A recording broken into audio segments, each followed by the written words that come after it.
চল চল। এই বেটি, টাকা দিবি না মানে? টাকা তোর বাপ দেবে। অনেক দিন ধরে ড্রামা করে গেছিস। এই কে এই মেয়েটা? ভাইয়া আর বলো না, এর বাপ 2 বছর আগে আমার থেকে 80,000 টাকা ধার নিয়েছিল। ওর বাপ তো সেই কবেই মরে গেছে, কিন্তু এখন পর্যন্ত আমার টাকা দেওয়ার নাম নেই। এই টাকা দাও না কেন? উঠে দাঁড়াও। সাহেব, টাকা থাকলে তো অবশ্যই দিতাম। আমার কোনো শখ নেই লোকের টাকা মেরে খাওয়ার। তাহলে সময় মতো টাকা দাওনি কেন?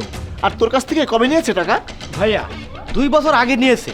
টাকা চাইতে গেলে আজ না কাল, 2 মাস পর, 3 মাস পর এভাবে করে, কখনোই টাকা দেয় না। ওর বাপ যখন আমার থেকে টাকা ধার নিয়েছিল তখন বলেছিল 3 মাসের মধ্যে টাকা দিয়ে দেবে। টাকা নেই? তাহলে মিথ্যে কথা বলো কেন যে আজকে দেবো কালকে দেবো, এভাবে ঘোরাও কেন? যেদিন টাকা দিতে পারবে একবারে সেদিনের কথা বলতে পারো না? আমাকে পাগল বানাতে চাচ্ছে। ওর বাপেরও কোনো টাকা দেওয়ার ইচ্ছা ছিল না, আর এরও না। আমরা জানি যে টাকা ধার নিলে সেটা সময় মতো ফেরত দিতে হয়। আমার বাবা 20,000 টাকা ধার নিয়েছিল। টাকা শোধ দিতে একটু দেরি হয়ে যায়। তখন তুহিন সাহেব বলে সুদে আসলে 80,000 টাকা হয়ে গিয়েছে। তাহলে আমরা গরিব মানুষ, 80,000 টাকা কোথায় পাবো বলেন সাহেব? আমার বাবা তো বেঁচে নেই, বাড়িতে আমার অসুস্থ মা আছে আর আমি আছি। আমি এখানে কাজ করে সংসার চালাই। আপনি নিজে বলুন, আমি এতগুলো টাকা কিভাবে শোধ দিব ওনাকে? আমার ভাই তো এমনি এমনি মিথ্যে কথা বলবে না। আর তোমার বাবা কি তোমাকে বলে যায়নি যে কত টাকা ধার নিয়েছিল? আর তুই ওকে ডায়েরি দেখাসনি? দেখিয়েছি তো, ওর বাপের সিগনেচারও আছে। টাকা তো আর গাছে ধরে না। টাকা যখন নিয়েছো টাকা তো দিতেই হবে। ভাইয়া ফালতু কথা বলছো কেন? যদি 2টা থাপ্পড় লাগানো যায় এমনি এমনি টাকা বেরিয়ে আসবে। এই চুপ থাক, তুমি বলো টাকা কবে দেবে? বাবা তোমাকে বলেছিল 20,000 টাকা। এই জন্য আমি এই সাহেবকে আজ না কাল করে ঘোরাচ্ছি। আমি যদি জানতাম এতগুলো টাকা, তাহলে তো আমি তখন থেকেই টাকাগুলো গোছাতে শুরু করতাম। আপনি শুধু আমাকে 3 মাস সুযোগ দিন, আমি সুদ সমেত সব টাকা দিয়ে যাব। ভাইয়া এর কোনো কথায় তুমি রাজি হবে না। প্রত্যেকবার বলে 2 মাস পর 6 মাস পর টাকা দিয়ে দেবো, কিন্তু টাকা দেওয়ার কোনো নামই থাকে না। তুমি ওকে আমার হাতে ছেড়ে দাও, কিভাবে টাকা বের করতে হয় আমি খুব ভালো করে জানি। এই তুই থাম।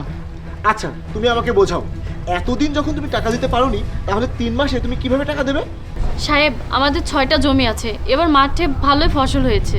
ফসল তুলে আমার টাকা হয়ে যাবে। আপনি শুধু আমাকে সময় দিন, আমি আপনাদের টাকা পরিশোধ করে দিব। গতবারও একই কথা বলেছিল, টাকা কি আমরা পেয়েছি? পাইনি। এবারও আমরা পাবো না। সাহেব, ওইবার বন্যার জন্য ফসল নষ্ট হয়ে গিয়েছিল। এবার আমরা আরেকজনের থেকে সুদের উপর টাকা নিয়েছি, নিয়ে চাষবাস ভালোই করেছি। আপনি আমাকে 3 মাস সময় দিন, আমি সব টাকা পরিশোধ করে দিব। আচ্ছা ঠিক আছে, তাহলে তুমি 3 মাস পরে এখানে এসে আমাদের টাকা আমাদেরকে ফিরিয়ে দিয়ে যাবে, ঠিক আছে? আর টাকা যদি না দিয়ে যাও তাহলে তুহিনের যা ইচ্ছা ও করবে, তার মাঝে কিন্তু আমি আর যাবো না। টাকা নেওয়ার সময় তো খুব মিষ্টি মিষ্টি কথা বলে টাকা নিয়ে যাও, আর ফিরিয়ে দেওয়ার সময় তোমাদের তেজ বেড়ে যায়। দেখো এতদিন কিন্তু ছাড় দিয়েছি, এবার কিন্তু আর ছাড় দেবো না। ঠিক আছে, আমি টাকা দিয়ে দিব। যাও তাহলে। ধন্যবাদ। ভাইয়া তুমি না আসলেই বোকা। মেয়েটা এসে একটা গল্প নিয়ে চলে গেল আর তুমি বিশ্বাস করে নিলে। ও এবারও টাকা দেবে না, ওকে একটা শিক্ষা দিতেই হবে। ওর বাড়িতে কে কে থাকে সেটা আগে তুই আমাকে বল। ও আর ওর মা। আরে ওর বাপ তো মরে গেছে, তাহলে ও টাকা কিভাবে দেবে বলতো? তারপরও তো ও বলছে যে চাষবাস করে ও টাকাটা দিয়ে দেবে। মানুষের সমস্যা থাকতেই পারে, সেটা তো তোকে বুঝতে হবে, তাই না? আল্লাহ যখন তোকে সামর্থ্য দিয়েছে, তাহলে তো তোর বোঝা উচিত যে ওরা গরিব মানুষ, আর ওদেরকে সাহায্য করার জন্যই আল্লাহ তাআলা আমাদেরকে এই পজিশনে রেখেছেন।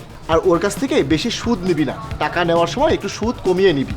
গরিব মানুষ, এতটুকু সাহায্য তো করতেই পারি আমরা, তাই না? এ তো একা না, এর মতো আরো অনেকেই আছে। কারোর বাবা মরে গেছে, কারোর মা অসুস্থ হয়ে পড়ে আছে। সবাইকে এভাবে ছাড় দিলে আমাদের ব্যবসা চলবে কিভাবে? ফালতু ফালতু আমাদের ব্যবসায় লস হয়ে যাবে। আরে পাগল, সব কাজ শুধু লাভের আশায় করলেই হবে না, মাঝে মাঝে তো মানুষের একটু উপকারও করতে হবে। আর নিজের সম্মানটাও ঠিক রাখ, যাতে আগামী বছর ইলেকশনে দাঁড়ালে মানুষ তোকে সাপোর্ট করে, ভোট দেয়। কিছু পেতে হলে কিছু হারাতে হয়, এটা মনে রাখিস। ঠিক আছে।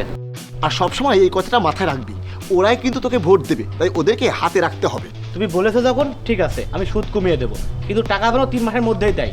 আচ্ছা ঠিক আছে, আমি ওদেরকে বলবো। যা তুই যা।